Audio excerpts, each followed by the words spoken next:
Common sense ఉండాలి కదనే. మీరు 40 ఏళ్ళ నుంచి సీనియర్లు అంటారు, నువ్వు గల్లీ లీడర్ లెక్క చేస్తున్నావు సుదర్శన్ రెడ్డి. నువ్వు జిల్లా నాయకులు లెక్కున్నావు అను.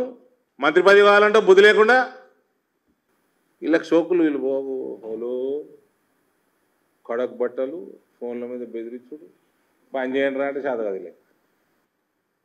నా ఆ పైసా పని చేసేది లేదు బోధానికి, తుర్కోలోట్ల మీద గెలుచుడు అంతే, ఇంకేముండదు లేక.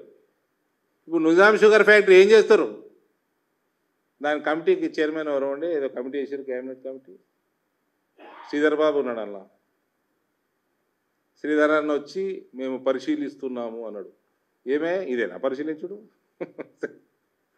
చెప్పాలి, అందరు మిత్రులే చెప్పండి. మరి ప్రపోజల్ స్కూల్కి ప్రపోజల్ ఇచ్చిన ఫ్యాక్టరీ తెరవా? ఇక తెరవనట్టే కదా. ఇట్లాంటి పనికి ప్రజలకు పనికొచ్చేది ఒక్కడు పనికొచ్చుకోవట్లేదండి.